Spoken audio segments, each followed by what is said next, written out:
안녕하십니까. 오늘은 미국 경제의 현황과 전망에 대해서 말씀드리고자 합니다. 미국 경제의 동향에 따라 미국의 금리 정책과 환율이 결정되고 이것이 다시 시차를 두고 한국 경제에 큰 영향을 미칩니다. 따라서 이것은 강 건너 불구경할 수 있는 문제가 아닙니다. 2018년 성장률은 미국 2.9%, 유로존 1.9%, 일본 0.8%로 단연 미국이 좋습니다. 선진국 중에서 이처럼 높은 성장을 기록하는 나라로는 미국이 유일합니다. 그러나 과연 이러한 추세가 지속될 수 있을지 의문시 되고 있습니다.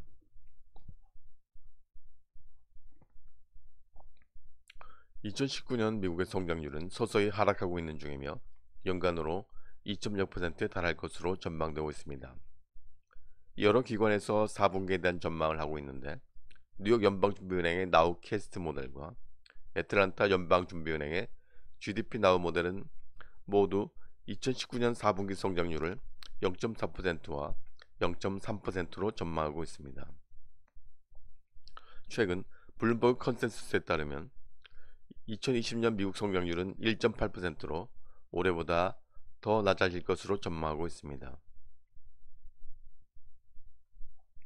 이는 2017년 말에 트럼프 대통령이 시행한 감세 정책의 약발이 서서히 떨어져가고 있기 때문인 것으로 보입니다. 당시 최고 35%인 법인세율을 21%로 낮추고 개인 소득세 최고 세율도 39.6%에서 37%로 내리는 내용의 세제 개편안을 통과시켰습니다.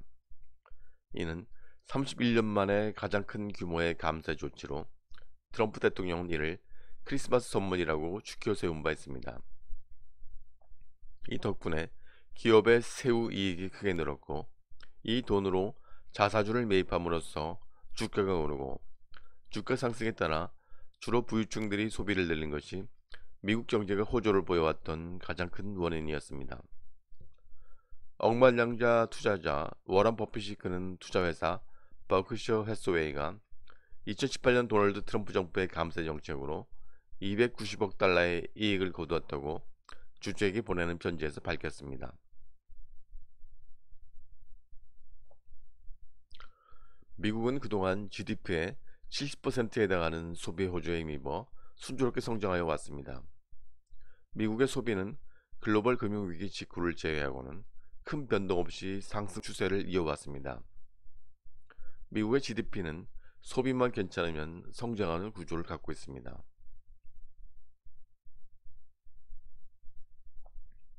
그러나 소비의 증가 추이를 보면 꺾이는 것이 분명하게 나타나고 있습니다.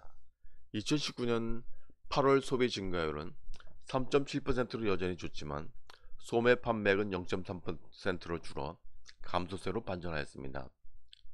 소비에는 의료비, 교육비 등 경기에 변동하기 어려운 품목이 큰 비중을 차지하고 있습니다. 이에 비해 소매 판매는 경기에 민감하게 반응하므로 경기를 나타내는 지표로 더욱 적합합니다. 자동차 판매, 외식비 등이 그러한 예가 될 것입니다. 추세를 나타내는 3개월 평균치도 2019년 5월 0.9% 증가를 고점으로 하향세를 지속하고 있습니다. 월간으로는 소비의 변동률이 들쑥날쑥하므로 이러한 3개월 평균치가 추세를 나타내는 데는 더욱 적합합니다. 컨퍼런스 보드 소비자 신뢰 지수도 지난 7월 정점으로 11월까지 4개월 연속 하락하면서 소비 심리의 위축세를 보여줍니다. 민간 조사 기구인 컨퍼런스 보드가 발표하는 소비자 신뢰 지수는 미국인들이 평가하는 현재의 경기 상황과 향후 전망을 측정하는 지표입니다. 따라서 이것이 하락하고 있다는 것은 소비자들이 미국의 경제 전망을 어둡게 보고 있다는 뜻입니다. 소비가 비교적 안정적으로 움직인다면 생산과 투자는 경기에 매우 민감하게 반응합니다. 경기가 나쁠 경우 기업은 우선 재고부터 줄이고 그 다음으로는 설비의 가동률을 낮추며 최후로는 설비 투자를 줄이는 방식으로 대응합니다. 이러한 행위는 현재보다는 미래에 대한 전망에 기초하여 이루어집니다. 투자는 2019년 2분기 1.4% 감소하여 무려 13분기 만에 감소세로 전환하였습니다. 또한 3분기에도 2.7% 감소하여 감소폭이 더욱 커지고 있습니다.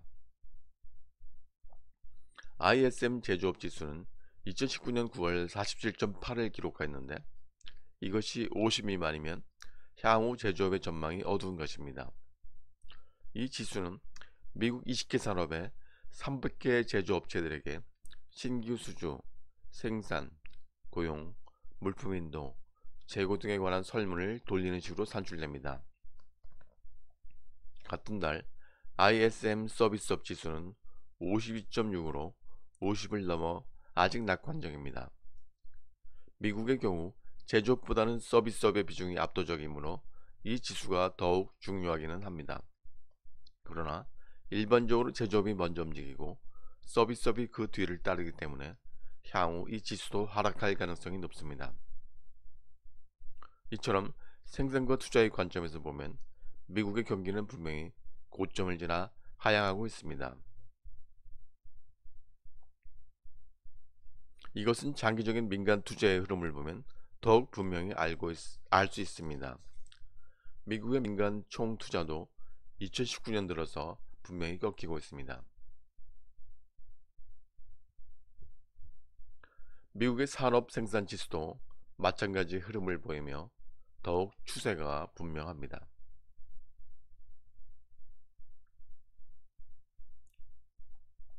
다만 미국이 자랑하는 고용은 여전히 좋습니다. 실업률은 2019년 9월 3.5%로 역사적 저점을 기록하고 있으며 완전 고용에 가깝다고 할 수 있습니다. 실업률은 취업할 의사와 능력이 있는 사람 중에서 실제로 취업하지 못한 사람의 비율을 나타냅니다. 그러나 이것은 고용률과 함께 보아야 노동시장의 상황을 정확히 파악할 수 있습니다. 고용률은 생산 가능 인구 중 취업자가 차지하는 비율을 나타냅니다. 고용률로 보아도 좋아지고 있는 추세는 마찬가지입니다. 2019년 10월 고용률은 71.7%입니다.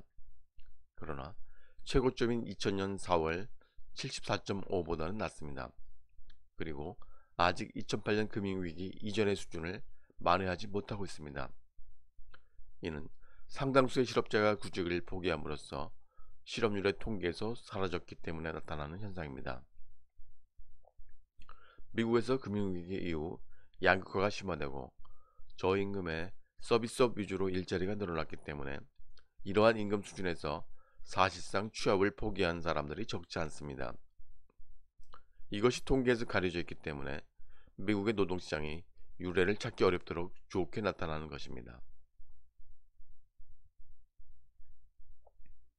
미국의 실업률의 장기 추세는 계속 낮아지는 것이 분명합니다. 고용률로 보아도 상승을 계속하고 있습니다. 따라서 최선 노동시장에서 미국은 아직까지 호조를 보이고 있습니다. 그러나 분명히 금융위기 이전보다 나은 것은 아니라는 것을 알 수 있습니다. 따라서 언론에서 얘기하는 실업률만 가지고 미국의 고용시장이 사상 최고이며 미국의 경제가 절정이다 라는 식의 결론을 내리는 것은 위험합니다. 다만 주가지수만이 나홀로 상승 추세를 굳건히 하고 있습니다. 미국은 2018년 12월 주가지수가 큰 폭으로 하락하였습니다. 그 바람에 미국의 중앙은행인 연준은 금리 인상을 중단하고 시장에 낙관적인 시그널을 보내어 심리를 안정시켰습니다. 그리고 이어서 2019년 7월부터 금리를 다시 인하시키기 시작하였고 양적 긴축을 중단하여 시중에서 돈을 거두어 들이는 것을 그만두었습니다. 더군다나 2019년 9월 미국의 단기 금융시장인 레포 시장에서 금리가 갑자기 오르는 것을 계기로 다시 양적 완화를 재개하였습니다. 이처럼 정부의 정책이 우호적으로 변한 것에 더해 미국의 주요 기업들이 자사주를 매입하여 주가를 부양하는 액션이 계속되었습니다. 다우 존스에 따르면 2019년 3분기 S&P 500 기업들의 자사주 매입 규모가 이전 분기 대비 6.3% 증가한 1759억 달러를 기록하였습니다. 배당까지 합하면 총 2990억 달러로 막대한 금액입니다. 자사주를 매입하여 소각하면 유통 주식수가 줄어들기 때문에 주당 순이익이 올라가게 됩니다. 이것이 미국 기업의 주가가 계속 상승하는 중요한 원인입니다. 그러나 미국 기업의 이익에는 중요한 변화가 나타나고 있습니다. 주력 대형 기업인 S&P 500의 기업이익은 계속 올라가고 있습니다. 특히 2017년 트럼프 대통령의 감사 정책에 힘입어 세후 순이익이 좋아지고 있습니다. 그러나 나이파 기업이익은 2012년경부터 정체를 면치 못하고 있습니다. 나이파는 내셔널 인컴 앤 프로덕트 어카운트의 약자로서 미국 전체 기업 비문의 이익을 나타내는 것입니다. 여기에는 S&P 500의 기업 이익도 포함되는 것이니 실제로 여타 기업들의 이익은 감소하고 있다는 것을 알 수 있습니다. 따라서 미국에서도 대기업과 중소기업 간의 실적에서 양극화가 매우 심해지고 있는 것입니다. 더구나 나이파 기업이익은 S&P 500 기업이익의 선행지표 역할을 합니다. 따라서 미국의 직과지수를 나타내는 기업의 이익이 줄고 이것이 주가에도 부정적 영향을 미칠 것이라는 사실을 추측할 수 있습니다. 이처럼 나홀로 좋았던 미국의 경제도 마침내 고개를 넘은 듯이 보입니다. 비록 매달 발표하는 지표는 들쑥날쑥하지만 추세를 보면 그것을 분명히 알 수 있습니다. 금융위기 이후 11년째 이어지는 경기 확장세가 꺾이고 있는 것입니다. 이러한 추세는 진작에 나타났어야 하는데 트럼프 대통령이 2017년 말부터 대규모로 법인세를 깎아줌으로써 그 시기가 지연되었습니다. 그 약발이 떨어지면서 마침내 미국 경제의 진정한 모습이 드러나고 있는 것입니다. 기업이익이 줄면 주가도 꺾여야 하는 것이 정상입니다. 다만 올해 대선을 맞는 트럼프 대통령이 그것을 방관하고 지켜볼 것인가가 문제입니다. 이미 작년 하반기부터 금리를 인하하고 다시 양쪽 완화를 재개함으로써 주가의 부양이 나선 것으로 볼 수 있습니다. 또한 기업의 자사주 매입 및 소각도 여전히 대규모로 진행되고 있으므로 주가가 하락할 것으로 속단하는 것은 위험합니다.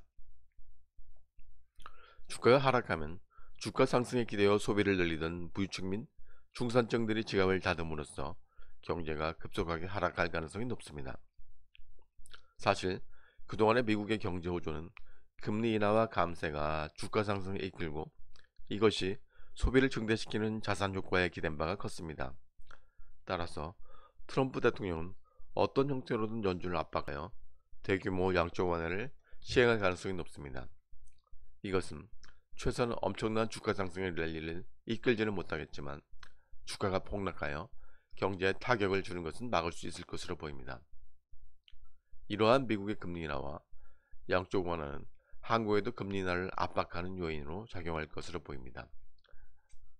이상 오늘의 방송 마치겠습니다. 그럼 다음 시간에 뵙도록 하겠습니다.